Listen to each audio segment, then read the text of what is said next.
মাজারের যেটা বললাম মুসলমানদের সম্পর্ক থাকবে মসজিদের সঙ্গে নাকি? মাজারের বিষয়টা হয়েছে আল্লাহ রাসূলের সাথে। আল্লাহ রাসূল বলছে সমস্ত মাজারগুলো ভেঙ্গে একসাথে মাটির সাথে মিশিয়ে দাও।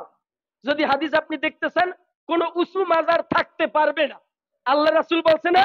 মামুনুল হককে সবাই চেনেন, তার একটা বক্তব্য আছে, সে বলছে বাংলাদেশে যত মাজার আছে সমস্ত মাজারগুলো ভেঙ্গে তছনছ করে দাও।